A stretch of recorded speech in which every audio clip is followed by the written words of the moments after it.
Petit Jornal. Inteligência e irreverência em doses diárias.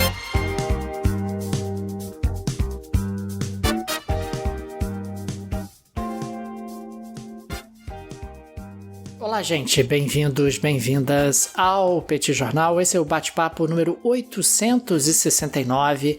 Estamos gravando numa live no YouTube do Petit Jornal. São exatamente 21 horas e 25 minutos da terça-feira, 10 de junho de 2025. Cá está a dupla de costume, a dupla que você conhece de cor. Tanguy, o Bagdadi animado, contente, preparado, revigorado, resiliente, retumbante, descansado e tarifado. Bastante tarifado, o professor Bagdadi, e Daniel Souza, que é esse que vos fala. Ao longo dos próximos minutos, vamos repercutir os principais acontecimentos internacionais das últimas horas. Eu fiquei curioso, porque eu vi que tem um e-mail no descritivo desse episódio. Para que serve esse e-mail? Ô, Daniel Souza, tudo bem? Como é que vai você? Tudo bem? Opa, tudo ótimo, tudo tranquilo. Você ficou curioso com esse e-mail, Daniel Souza? Esse e-mail é assim, se você quiser falar com a gente para, por exemplo, uma palestra, patrocínio ou alguma coisa assim, conversa com a gente, manda esse e-mail. Tá lá, tá no descritivo desse episódio e por lá você consegue falar com a gente. E aliás, Daniel Souza, aproveita que você deu a deixa aí, levantou essa bola para dar as boas-vindas a todo mundo que tá aqui junto com a gente, pessoal que nos acompanha no YouTube do Petit Jornal, pessoal que nos acompanha também no podcast, né, onde quer que seja, para esse episódio, né, para esse bate-papo 869. Daniel Souza, eu quero começar esse episódio aqui falando sobre os Estados Unidos, né, o que está acontecendo em especial na Califórnia, pelo fato de que os Estados Unidos, né, o governo federal americano, o governo de Donald Trump, enviou cerca de 700 fuzileiros navais. Daniel, fuzileiro naval nos Estados Unidos é aquela força de invasão. É quando os Estados Unidos... É o famoso Marine. Quando os Estados Unidos invadem o Iraque, invadem outros países por aí, fazem operação militar e tal, normalmente os Marines são aqueles que vão na frente, né? Então você tem os primeiros bombardeios e tal. A primeira galera que bota o pé no país que está sendo invadido são exatamente os Marines. Os Estados Unidos são um país naturalmente distante do resto do mundo por conta dos oceanos, então os Marines eles são, obviamente, muito importantes para a segurança americana. E Donald Trump mandou 700 fuzileiros navais para Los Angeles sob ordem do presidente Donald Trump. Uma coisa que é importante deixar como contexto, Daniel, é que o Trump sempre quis fazer isso. Ele sempre gostou muito dessa ideia de fazer uma intervenção federal em locais onde você tem o que ele chama de distúrbios, onde você tem bagunça e tal. No primeiro governo dele, ele falou sobre essa possibilidade várias vezes. Aparentemente, né, o que os bastidores dizem é que os assessores diziam: ô, presidente, isso vai dar problema, não é bom, não vai funcionar, não é assim que os Estados Unidos funcionam. Mas agora, Daniel, a gente já falou sobre isso várias vezes, o Donald Trump do segundo mandato não é o Donald Trump do primeiro. Ele tem muito mais autonomia, muito mais força, ele é um cara mais poderoso de fato. E, portanto, no momento em que as manifestações na Califórnia, que é um estado democrata, começaram a incomodar o presidente norte-americano, ele disse que ia fazer e entrou em confronto com o governador da Califórnia, o Gavin Newsom, e finalmente mandou 700 fuzileiros navais. Mais um contexto importante, Daniel. Os protestos começaram na Califórnia a partir da última sexta-feira, pelo fato de que a Califórnia é uma região que está sendo bastante impactada pelas ações do ICE, né? A ICE é aquele órgão federal que lida exatamente com questões relacionadas à migração, e na sexta-feira 44 pessoas foram presas, né?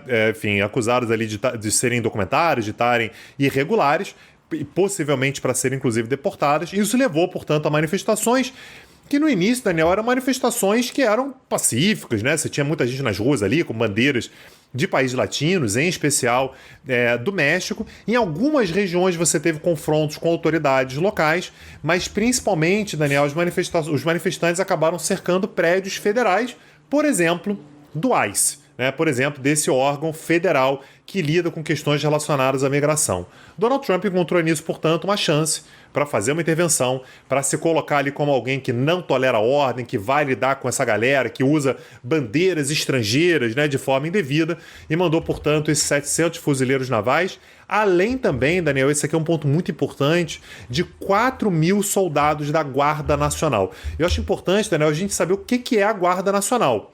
A Guarda Nacional ela é composta por forças militares estaduais, tá? E a maior parte dos soldados da Guarda Nacional são soldados que atuam em meio período. Ou seja, esse cara, Daniel, ele tem um emprego civil e ele tem meio período no qual ele atua na Guarda Nacional. Em geral, via de regra, o controle da Guarda Nacional é do governador do estado. Então, nesse caso, a Guarda Nacional, Daniel, num primeiro momento, só poderia ser acionada na Califórnia pelo governador da Califórnia. Normalmente é utilizado para catástrofe natural, né? Você tem ali uma função de defesa civil, distúrbios e tal. Normalmente é o governador da Califórnia que utiliza. Porém, existe sim a previsão de que, caso o presidente considere que há necessidade, que pode acontecer. Isso aconteceu em 1965, isso aconteceu em 1992, né, quando a gente teve manifestações muito grandes por conta da absolvição de policiais que mataram um cidadão negro na Califórnia. O governo federal ele pode federalizar a Guarda Nacional. E foi exatamente o que fez Donald Trump. Então, nesse momento, nós temos 4.000 soldados da Guarda Nacional, além de 700 fuzileiros em prontidão na Califórnia. A princípio, Daniel, nem os fuzileiros navais, nem a Guarda Nacional têm poder de prender quem quer que seja, né? Isso quem pode fazer é a polícia estadual, mas estão ali para cercar principalmente prédios civis. Agora, Daniel, é um recado claríssimo. O que Donald Trump está dizendo é: eu que vou determinar quando é que a força vai ser utilizada, se tiver manifestações desse tipo que me desagradem, eu vou utilizar, eu vou federalizar guardas nacionais em qualquer lugar que seja, com custo, Daniel, que está estimado em 134 milhões de dólares, não é pouco dinheiro, é uma grana que está sendo utilizada como uma demonstração de força. Desde sábado, foram feitas mais de 180 prisões, né, pela polícia estadual. Você teve saques, ou seja, a situação de fato está escalando, e esse é exatamente o alerta que o governo da Califórnia, que o governador da Califórnia vem fazendo, que é: meu amigo, você coloca essa galera aqui, você federaliza a Guarda Nacional, a tendência é que você tenha de fato tensões cada vez maiores, e a tendência é piorar na medida em que você tem uma confrontação dessa em nível nacional a partir de agora, Daniel. E é interessante, Tanguy, porque como você colocou, claro que o Donald Trump quer projetar uma imagem de intolerante, implacável com a desordem, e ao mesmo tempo que está enfrentando a questão dos migrantes de maneira bastante dura. Mas um outro aspecto que me parece importante de ser destacado, o Trump está tentando desmoralizar o governador da Califórnia, né? Ele está tentando desmoralizar o Gavin Newsom, porque é uma forma, inclusive, de aumentar o poder do Trump. O Trump tem esse modus operandi, quer dizer, ele entra no modo bélico contra todas as instituições e todas as pessoas que, de alguma maneira, servem como contrapeso ao poder dele. Então, ele entra em rota de colisão com o judiciário, ele entra em rota de colisão com o Congresso, ele entra em rota de colisão com as agências federais, ele entra em rota de colisão com os governadores. O Gavin Newsom, que é democrata, acaba sendo o governador do mais poderoso estado do país, tem sido ali uma pedra no sapato do Donald Trump, e o Donald Trump gosta de projetar na Califórnia a imagem de que, olha, a Califórnia é tudo que os Estados Unidos não podem se tornar.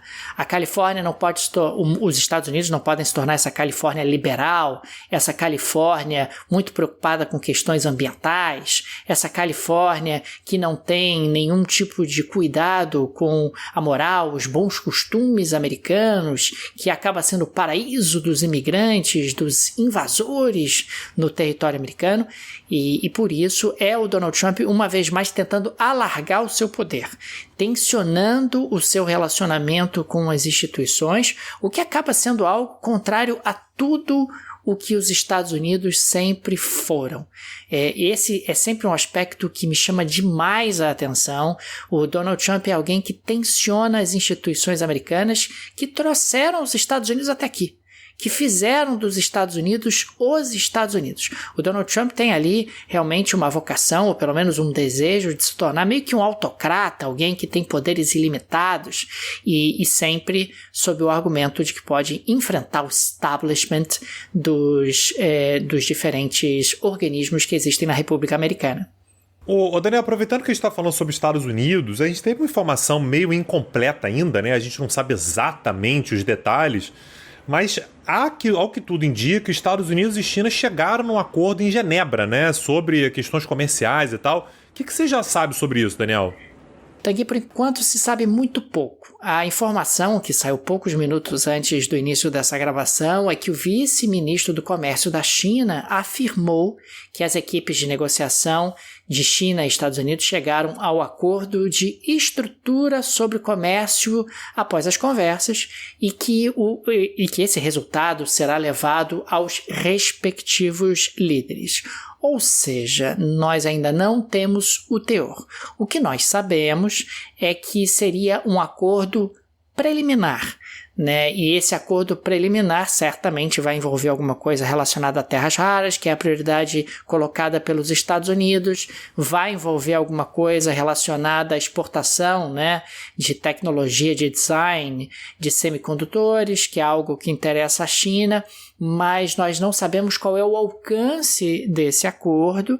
A bem da verdade, essa informação ainda não está pública e não está disponível, mas de qualquer maneira é um sinal. Olha, nós estamos tendo algum tipo de avanço nesse sentido, mas ainda um avanço muito lento, muito gradual, com os dois países não querendo sinalizar qualquer tipo de fraqueza do ponto de vista internacional. Perfeito. Daniel, vou migrar a nossa conversa aqui para a Europa, né, pelo fato de que entre ontem e hoje nós tivemos um referendo que se passou na Itália, que perguntava para a população, eram 5 perguntas, né, mas o que era mais importante ali era uma pergunta sobre se poderia haver uma diminuição do tempo de 10 para 5 anos que a pessoa deveria residir na Itália para poder ganhar a cidadania, que significa, portanto, que ia facilitar, né? Então, antes a pessoa tinha que passar pelo menos 10 anos na Itália para poder almejar uma cidadania, e, portanto, o projeto falava para diminuir para 5. Naturalmente, a preocupação aqui, Daniel, é a Itália conseguir atrair imigrantes, atrair pessoas que queiram ir para a Itália para trabalhar, para viver. Quando você fala 10 anos, né, Daniel, a gente não está falando sobre pessoas que estão indo para a Itália para se aposentar. A gente está falando sobre pessoas que estão indo para trabalhar, para rejuvenescer o país, para pagar impostos. Essa é exatamente a ideia. Mas, naturalmente, o governo italiano não tem o menor interesse nisso. A gente está falando sobre o governo da Giorgia Meloni. Não há muito clima na Itália para que uma pauta dessa seja discutida no atual momento. E, portanto, o governo italiano fez de tudo, Daniel, fez campanha para que as pessoas não fossem votar. E deu certo, viu, Daniel? A gente teve um comparecimento de apenas 30,6% nas urnas. Você precisaria de pelo menos 50% para que o resultado fosse válido, o que significa, Daniel, que o referendo ele simplesmente não foi validado. Então, pouco mais de 30%, Daniel, realmente um comparecimento muito baixo, o que foi uma super vitória para o governo italiano. Aliás, Daniel, essa é uma tendência que a Itália vem tendo ao longo dos últimos tempos. A gente teve uma série de restrições na Itália, como, por exemplo, netos e filhos de pessoas que tenham ascendência italiana sem dupla cidadania não vão ter tanta facilidade quanto já tiveram. Cabe recurso, né? Então, se você tiver esse direito e tudo, cabe recurso, dá para você pedir, mas é uma dificuldade, assim como em Portugal. Portugal também tem propostas para aumentar a cidadania por tempo de residência de 5 para 10 anos, ou seja, o sentido contrário do que a Itália queria fazer agora, né? Que era diminuir de 10 para 5, não conseguiu. Em Portugal, portanto, existe a proposta de aumentar de 5 para 10. E tudo isso, Daniel, chama atenção para o fato, e aqui eu quero trazer os nossos parceiros da Você Europeu, para o fato de que, se você gostaria de ter a cidadania italiana, portuguesa ou espanhola, se você tem esse direito, se você tem algum antepassado que tivesse alguma nacionalidade como essa, tem uma certa urgência. Entra logo com esse processo, dá tempo ainda. Então a Você Europeu está ali para te ajudar. O link está na descrição desse episódio. Na Espanha, por exemplo, Daniel, a Lei de Memória Democrática, que oferece ali uma oportunidade para que pessoas que eventualmente tenham direito à cidadania possam reclamar essa cidadania com uma facilidade maior, se encerra em outubro agora. A gente está em junho, né? Se encerra em outubro. Então, dar entrada o quanto antes nesse processo vale a pena, faz sentido, pode fazer muita diferença e a Você Europeu está aí exatamente para te ajudar com todo o processo que você precisa. Um pessoal que sabe muito do que está falando, do que está fazendo. Então pode ser um atalho importantíssimo para o caso de você ter esse direito e não perder essa possibilidade, essa chance. Clica no link, gente. Tenho certeza que vocês vão gostar demais do trabalho da Você Europeu. É uma forma, inclusive, de você antecipar a eventuais mudanças que podem acontecer na legislação dos diferentes países do continente europeu. Conversa com eles, explica o seu caso. Tenho certeza que eles vão ter toda a boa vontade para te auxiliar nesse processo, que é um processo árduo, e um auxílio luxuoso como o da Você Europeu acaba fazendo toda a diferença. Daniel Souza, no dia de ontem, no episódio de ontem, um dos temas que a gente tratou aqui foi exatamente a chegada daquela flotilha que saiu da Sicília em direção a Gaza, com ajuda humanitária. Não era muita ajuda humanitária, mas tinha ajuda humanitária, e que o governo israelense já tinha anunciado que interceptaria, que não aportaria em Gaza, e foi exatamente o que aconteceu. O objetivo, a gente falava sobre isso ontem, era muito mais chamar atenção para o bloqueio. É um bloqueio que quem se aprofunda, quem sabe, quem estuda, sabe que existe, mas a partir do momento em que você tem uma tentativa como essa de chegar com ajuda humanitária, um bloqueio como esse ele fica ainda mais exposto, ele se torna, portanto, pauta internacional. Todo mundo está falando sobre essa flotilha, que era exatamente o objetivo dessa tentativa dos ativistas. Uma das ativistas mais importantes que estava nesse navio, Daniel, é a Greta Thunberg. A Greta Thunberg ela tá nesse cenário aí, principalmente falando sobre sustentabilidade há bastante tempo, desde que era uma adolescente. Atualmente ela tem 22 anos. Ela estava nesse navio e ela foi deportada de Israel hoje, ou seja, foi interceptada no navio ontem e hoje ela já foi deportada. Ela assinou, ela voluntariamente foi deportada, quer dizer, ela assinou os documentos todos e, portanto, não passou pelo processo judicial em Israel. Outros ativistas que estavam no navio, no entanto, não assinaram o documento, ou seja, vão ter que passar pelo processo legal em Israel para uma deportação forçada. Inclusive o brasileiro Thiago Ávila, que também se negou a assinar os documentos para a deportação e, portanto, vai ter que se apresentar na frente de um juiz para o juiz definir que haverá a deportação forçada. Mais uma vez, Daniel, o objetivo dos ativistas é exatamente chamar atenção. É você manter o assunto ali, as pessoas serão deportadas, então você tem um constrangimento por parte de Israel para garantir que isso seja feito. Chama atenção, por exemplo, a fala da própria Greta Thunberg, né, que foi embarcada num avião de Tel Aviv para Paris. Ela é sueca, né, então de Paris ela vai para o país dela e disse ela: fomos sequestrados, não quebramos nenhuma lei. Então você tem um bloqueio naval israelense a Gaza desde o ano de 2007. Esse bloqueio está lá desde então. Em 2010, a gente falava sobre isso ontem, nós tivemos o caso certamente mais dramático, né? O momento no qual uma fragata uma fragata turca tentou chegar a Gaza, foi abordada pelo exército, né, pela marinha israelense, e 10 pessoas morreram. Então o objetivo aqui é, mais uma vez, denunciar o que está acontecendo, e naturalmente esse bloqueio ele endureceu ainda mais, ele se tornou ainda mais apertado a partir do dia 7 de outubro de 2023. O que naturalmente, Daniel, aumenta a pressão sobre Israel. Você tem ali uma denúncia, né? Uma denúncia que acaba sendo feita, apesar da gente saber, e a gente falou sobre isso ontem também, que sim, esse navio chegar lá faria muito pouca diferença, faria alguma diferença, beleza? Mas faria pouca diferença para a população de Gaza de fato, né? O que interessa é que caminhões, centenas de caminhões tenham que entrar em Gaza cotidianamente, diariamente. Isso sim aliviaria, e não é exatamente o que a fragata faria. É muito mais chamar a atenção para o problema do que exatamente resolvê-lo de forma mais imediata. Agora é interessante, Tanguy, porque quando a Greta utiliza a palavra sequestro, ela acaba perdendo, inclusive, capacidade de interlocução com segmentos importantes da sociedade israelense.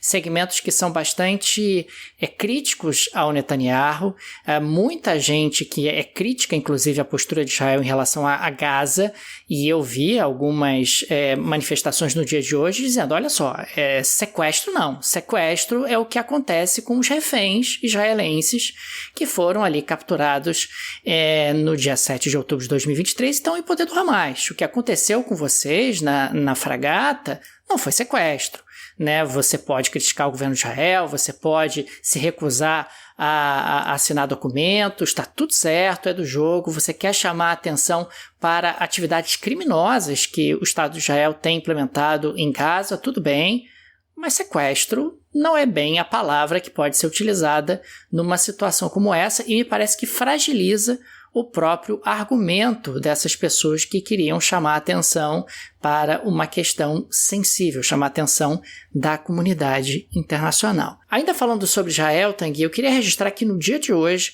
tivemos uma notícia bastante importante, que foi a seguinte: 5 países, Reino Unido, Austrália, Canadá, Nova Zelândia e Noruega, anunciaram sanções contra 2 ministros israelenses, o Ben-Gvir, que é o ministro da Segurança Interna, e o Smotrich, que é o ministro das Finanças. Os dois são de extrema-direita e os dois são aqueles que acabam impulsionando o governo de Israel a adotar posturas mais duras em Gaza. Você já analisou num episódio recente aqui no Petit Jornal a situação super periclitante do Netanyahu dentro do Knesset, que é o parlamento israelense, e como ele acaba muitas vezes sendo ali mais duro em Gaza justamente para manter o apoio particularmente da extrema-direita, que são os sionistas nacionalistas, que querem claramente varrer os palestinos de Gaza, varrer os palestinos da Cisjordânia, e o que começa a acontecer, e é uma movimentação que me parece que merece destaque, 5 países importantes congelaram os ativos dessas pessoas nos seus respectivos países. É uma sanção econômica, uma sanção inicial e que começa a criar ali constrangimentos a essas pessoas junto à comunidade internacional. Falando um pouquinho sobre um outro tema, Tanguy, que me chamou a atenção no dia de hoje, o Banco Mundial soltou um relatório muito robusto, projetando como será a economia mundial em 2025 e ao longo dos próximos anos. E o Banco Mundial projeta que nós teremos a década mais difícil dos últimos 50 anos. Isso não é pouca coisa. E tem mais, quer dizer, o Banco Mundial destacou que nesse ano de 2025 o crescimento deve ser de 2,3%. E será o pior crescimento dos últimos 17 anos, excetuando-se, claro, 2020, que é o ano da pandemia, e 2009, que é o ano da crise financeira internacional. Uma vez mais, a explicação é a guerra comercial. A guerra comercial vai impactar violentamente a economia mundial, segundo o Banco Mundial. O Banco Mundial trabalha como cenário base que nós não vamos ter um recuo, não vamos retroceder nessa guerra comercial, por mais que você tenha ali acordos eventualmente sendo estabelecidos, e particularmente ele lança luz sobre a guerra comercial entre Estados Unidos e China, que são as 2 maiores economias do planeta. E com isso, ele também soma outros fatores: incertezas climáticas, conflitos geopolíticos, transições tecnológicas aceleradas. Tudo isso junto e somado vai fazer com que a economia mundial enfrente muitos sobressaltos ao longo dos próximos 10 anos, e é algo que vai manter no noticiário a temática internacional de maneira incontornável, e essa mistura entre política e economia internacional vai ser cada vez mais importante. Mas eu fiquei muito impactado por esse relatório, e uma vez mais um dos países menos afetados será o Brasil, né? Porque o Brasil é um país relativamente fechado, muito pouco integrado às cadeias globais de valor, e no momento em que o mundo se desglobaliza, o Brasil, que não é muito globalizado, acaba sendo impactado de maneira muito limitada. Tem efeitos indiretos e tal, mas os efeitos diretos acabam sendo relativamente pequenos. Quem vai sofrer muito é o México, por razões óbvias, né? E o relatório aponta isso, assim como os Estados Unidos, a China, países da Ásia que são muito globalizados, todos eles tendem a sofrer bastante. Aproveitando que você falou sobre o México, Daniel, que é aqui da América Latina, queria 2 informações rapidinhas aqui sobre a nossa região, em particular aqui na América do Sul. O primeiro deles sobre a Colômbia, Daniel. Nós tivemos o atentado contra o Miguel Uribe, né, um pré-candidato, na verdade, à presidência, né, pela oposição. Então, o atual governo é o Gustavo Petro, né? O Miguel Uribe, ele tentava se viabilizar como um candidato, né, como uma via da oposição. Ele sofreu um atentado nos últimos dias, né? Foi no último domingo, se eu não me engano, no último sábado, aliás, né? Para trazer a informação correta aqui, no último sábado, foi atingido por 2 tiros na cabeça e um no joelho. Está em situação crítica, né? Situação bastante grave. E quem foi apreendido, quem foi preso, Daniel, por esse atentado, foi um adolescente de 14 anos. E aí puxaram, Daniel, a ficha corrida do menino. É basicamente alguém que tem uma vida completamente desestruturada. No momento em que foi preso, disse desculpe, fiz isso por dinheiro, pela minha família. Ele é filho, Daniel, de um cara que está lutando como voluntário na Ucrânia. Tem uma série de passagens aí pela polícia, né, por, enfim, pequenos furtos, pequenos casos de violência e tudo.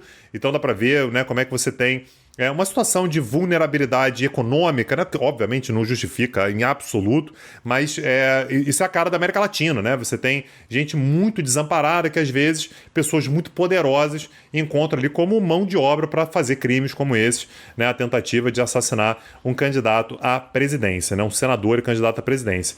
E mais para o sul, Daniel, falando sobre a Argentina, a Cristina Kirchner teve o seu caso revisado, né, o seu caso de corrupção revisado pela Suprema Corte da Argentina e por unanimidade, 3-0. O caso da Cristina Kirchner, na verdade, a decisão que foi tomada anteriormente foi mantida. Ou seja, Cristina Kirchner teve a manutenção da sua pena de 6 anos de prisão por administração fraudulenta, além de inabilitação para ocupar cargos públicos e confisco de cerca de 84 bilhões, com B de bananada, de pesos. A gente fez a conta, né, Daniel? Mais ou menos quanto é que dá isso aí? Dá cerca de 400 milhões com M de mamãe de reais. É uma grana, viu? Uma baita de uma grana. E o caso todo, Daniel, envolve, durante a sua presidência, né, enquanto ela foi presidente da Argentina, 51 contratos de obras públicas na província de Santa Cruz que beneficiaram o empresário Lázaro Baez. Esse cara deve ser um baita empresário, viu, Daniel? Conseguiu 51 contratos de obras públicas. Às vezes, né, Daniel, um cara, super bem intencionado ali, um cara muito competente, mas o fato é que acharam estranho, Daniel, que o mesmo cara tenha ganhado 51 contratos. O fato ali dele ser amigo também do casal, né, Daniel, da Cristina Kirchner e do Néstor Kirchner, pode ser apenas uma coincidência, claro que pode, mas o fato é que os juízes não acharam muita graça nisso e ela, portanto, está condenada a 6 anos de prisão, pode, talvez, a gente não sabe ainda, né, cumprir esses 6 anos de prisão de forma domiciliar, né, em casa, ou não. Isso a gente vai saber ao longo dos próximos dias, Daniel. Ô Tanguy, onde é que a Cristina amealhou 400 milhões de reais? Ah, Daniel, ela tinha, não sei, cara, ela de repente tinha terras que valorizaram muito. Isso pode ter acontecido. Ela pode ter joias também que ela comprou por uma bagatela e descobriu que eram muito valiosas e valorizaram muito também. Eu não sei, né? Você está fazendo perguntas aí que eu não tenho resposta, mas acontece, né? As pessoas podem, sei lá, ter esse dinheiro todo. Você não acha, não? É sempre uma possibilidade, né? Sim, pessoas... Claro. Deus abençoa pessoas, né, Tanguy? Claro. Fica aí a referência histórica, né? Deus abençoa pessoas e pessoas ganham dinheiro. É isso. Os jovens talvez não tenham captado a referência ao Brasil de 1993. Mas dito isso, Tanguy, vamos à geleia da Shakira de hoje? Por favor, Daniel Souza, o que você traz hoje? O Tanguy, na geleia da Shakira de hoje, eu quero falar sobre Gonçalo Winter, que é deputado e pré-candidato à presidência do Chile pela esquerda. Ele apareceu num vídeo que foi publicado nas suas redes sociais com o intuito de se aproximar do jovem.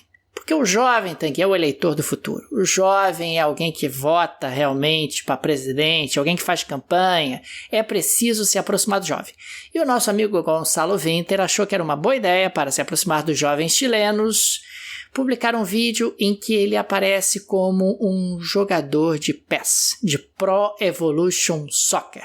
Eu fui lá na rede social do Gonçalo Winter, no Instagram dele, tá lá o vídeo. É constrangedor? É.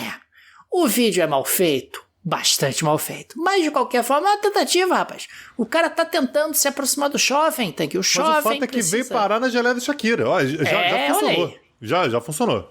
Já funcionou, o jovem, ele precisa ser cativado e o nosso amigo aqui, o Gonçalo Winter, considerou que, quem sabe, me colocando como um bonequinho de Pro Evolution Soccer do PES, o jovem se identifica, me acha um cara bacana e começa a acompanhar minha carreira política. Ô, Daniel Souza, sendo sincero aqui, quantas vezes esse rapaz jogou PES, Daniel?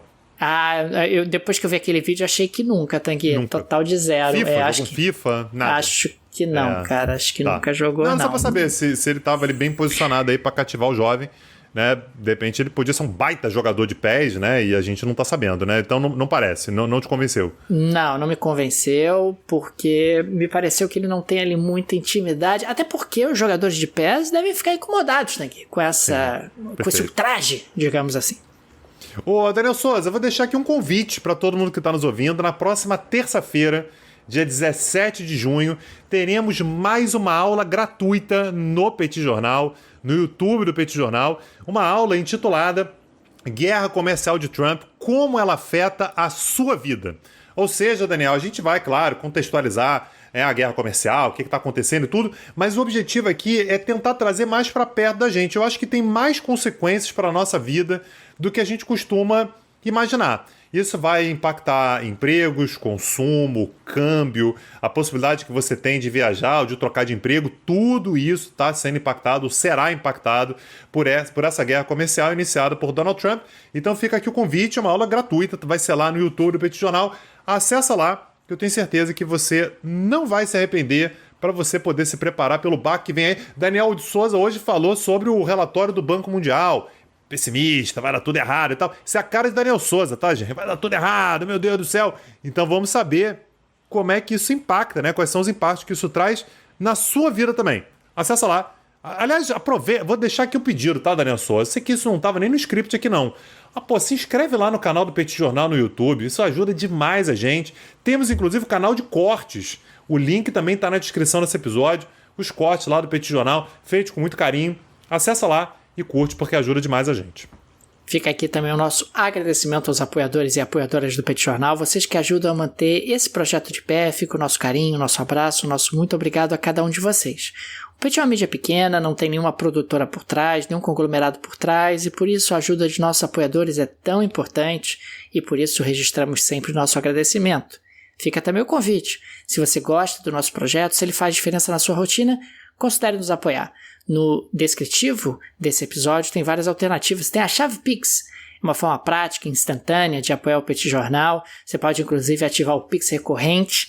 Tem também o link para o Apoia-se, o link para o Patreon. Se você vive no exterior, tenho certeza que uma dessas alternativas será confortável para você. É isso, Daniel Souza. Amanhã estamos de volta. Um abraço, até a próxima. Valeu. Tchau, tchau.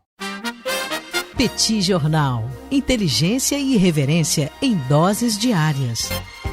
Acesse www.petitjornal.com.br.